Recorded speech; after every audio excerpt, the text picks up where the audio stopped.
کسی کے ساتھ ظلم نہیں ہونا چاہیے. قرآن پاک میں اللہ تعالیٰ نے واضح یہ فرمایا وَلَا يَجْرِمَنَّكُمْ شَنَآنُ قَوْمٍ عَلَىٰ أَلَّا تَعْدِلُوا اعْدِلُوا هُوَ أَقْرَبُ لِلتَّقْوَىٰ. دیکھنا کسی قوم کی دشمنی تمہیں اس بات پہ نہ ابھارے کہ تم انصاف کا راستہ چھوڑ دو. انصاف کرو، یہی تقوی کے قریب ہے، یہی تقوی کی روش ہے. تو انصاف کریں، وہ آپ کا رائٹ ہے. اور اگر آپ انصاف نہیں کر سکتے، طاقتور سے آپ درگزر کا معاملہ کرتے ہیں، تو کمزوروں کے ساتھ زیادہ درگزر کا معاملہ کریں، ورنہ مر کے اللہ کے حضور تو پیش ہونا ہے. صحیح بخاری اور صحیح مسلم دونوں کے اندر حدیث موجود ہے. اللہ کے محبوب صلی اللہ علیہ وآلہ وسلم نے فرمایا تم میں سے ہر شخص نگہبان ہے اور اس سے اس کی رعیت کے بارے میں پوچھا جائے گا. پھر نبی الاسلام نے ایک ایک چیز گنوائی کہ ایک حکمران اپنی رعایا کے اوپر نگہبان ہے، اس سے اس کے بارے میں پوچھا جائے گا. ایک خاوند اپنی بیوی اور بچوں کے اوپر نگہبان ہے، اس سے اس کے بارے میں پوچھا جائے گا. ایک بیوی اپنے خاوند کے مال اور اولاد کے اوپر نگہبان ہے، اس سے اس کے بارے میں پوچھا جائے گا. اور حکمرانوں کے بارے میں تو اتنی اسٹانشنگ حدیث ہے بخاری اور مسلم دونوں میں. نبی صلی اللہ علیہ وآلہ وسلم نے فرمایا کہ سب سے برا گڈریا اگر کوئی ہو سکتا ہے نا تو وہ ہے جو حکمران ہو اور انصاف نہ کرے. ایسا شخص جنت کی خوشبو بھی نہیں پائے گا جو حکمران تھا اور اس نے انصاف نہیں کیا. جنت میں جانا تو دور کی بات، خوشبو بھی نہیں پائے گا. اچھا، یہاں پہ لوگوں کو شوق بڑا ہے شیروانی پہننے کا، ہاں جی، اسی طریقے سے وہ گونے پہننے کا جو ججوں نے پہنی ہوتی ہیں، اس طریقے سے یہ فوجیوں کے بیج لگوانے کا. لیکن پتہ نہیں کہ اس کے ساتھ ہمیشہ کی ناکامیاں یا کامیابیاں جڑی ہوئی ہیں. اگر انصاف کیا تو وہ بخاری مسلم میں حدیث ہے 7 لوگوں کو اللہ کے عرش کا سایہ نصیب ہوگا قیامت کے دن، جس دن کوئی اور سایہ نہیں ہوگا. ان میں پہلا شخص وہ ہے جو عادل حکمران ہوگا، عدل کرنے والا. یہ جج جو ہے نا دنیا میں، یہ اللہ کی کرسی میں بیٹھے میں، اگر انصاف کریں گے سب سے پہلے یہ لوگ جنت میں جانے والے ہیں. اور اگر یہ ناانصافی کریں گے تو ان کو اللہ کے عذاب سے بچانے والا کوئی نہیں ہے. یعنی جو بھی ڈومیننٹ پوسٹ ہے، خواہ وہ جج ہوں، جرنیل ہوں، پرائم منسٹر ہوں، سب سے بڑھ کر تو پرائم منسٹر چونکہ وہ عوامی نمائندہ ہے، وہ سب سے پہلے اکاؤنٹیبل ہے. اسی لیے تو دیکھیں سیدنا عمر نے خالد ابن ولید کو آرمی چیف کے عہدے سے وہ اتار دیا تھا، کیونکہ وہ بعض اوقات امیر المومنین کی انسٹرکشنز کا انتظار کیے بغیر اگلی ایکٹیویٹی پرفارم کرتے تھے. حضرت عمر نے کہا کہ نہیں، جو بھی تم ایکٹیویٹی پرفارم کرتے ہو الٹیمیٹلی میں اللہ کے حضور پکڑا جاؤں گا. تمہاری کسی ایکٹیویٹی جو غلط بھی ہو جائے میں اللہ کو کیا جواب دوں گا. ان کا ڈیسیژن بالکل اپنی جگہ درست تھا. اور پھر انہوں نے یہ بھی کہا کہ دیکھو اب تو یہ شام کی سرزمین فتح ہو چکی ہے، اب ہمیں کوئی فوجی گورنر نہیں وہاں چاہیے. دیکھ لیں حضرت عمر بھی کتنے ڈیموکریٹک تھے، وہ کہتے تھے فوجی نہیں حکومت چلا سکتے. ہاں، انہوں نے کہا ابو عبیدہ ابن جرح کو بھیجوں گا جس کی رسول اللہ کے ساتھ صحبت ہے، وہ سیاسی معاملات کو چلا سکتے ہیں، کیونکہ تم تلوار کی زبان سے بات کرو گے، تلوار سے آپ عوام کو ہی قابو کر سکتے ہیں. اس کے لیے ڈاکٹرن کی ضرورت ہوتی ہے، سیاسی سمجھ بوجھ کی ضرورت ہوتی ہے.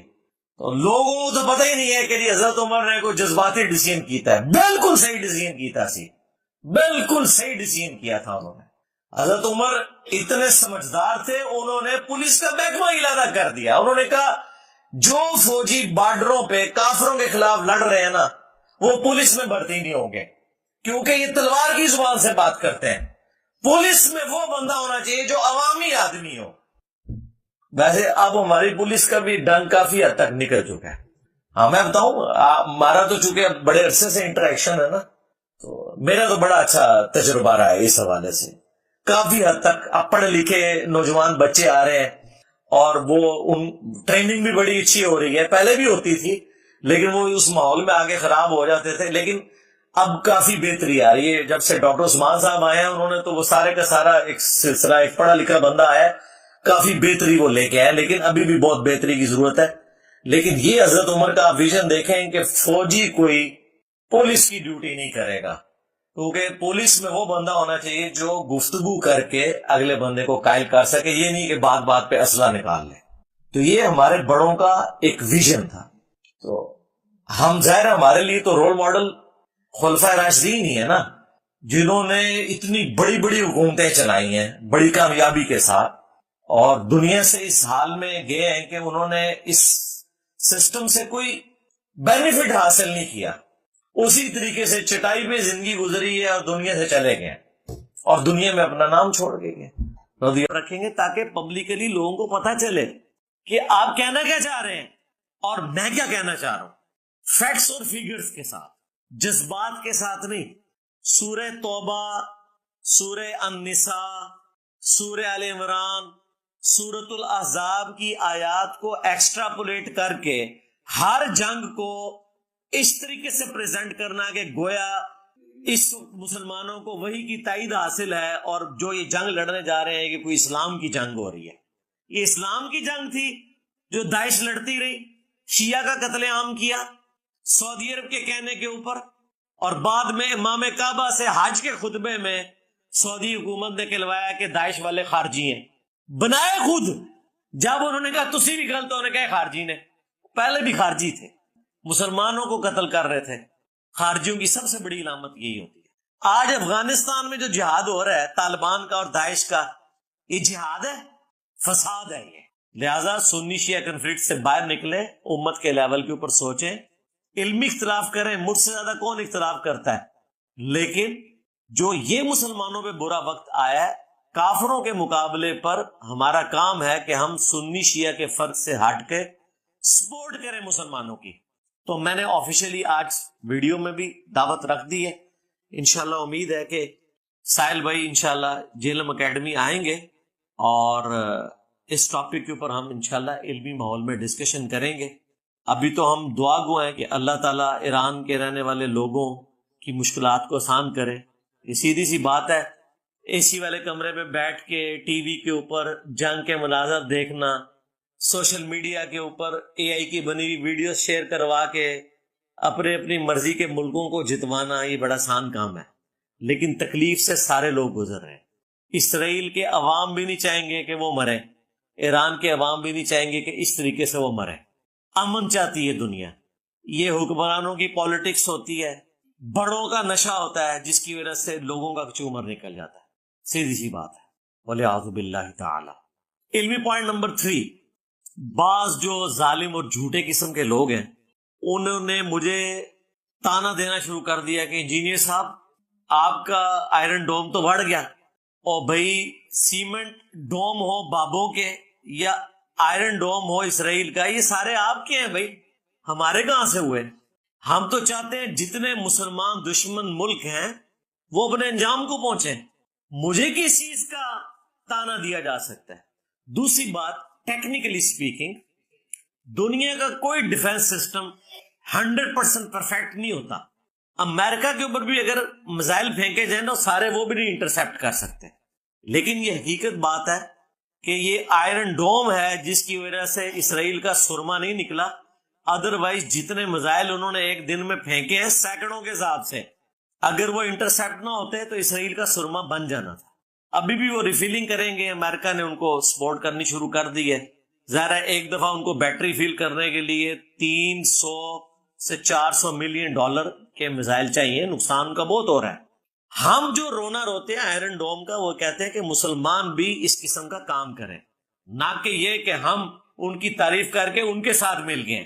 یہ تو اسی طریقے سے ہے کہ اگر میں ٹنڈولکر کی بیٹنگ کی تعریف کروں تو اس کا یہ مطلب ہے کہ میں انڈیا کے ساتھ جا کے مل گیا ہوں.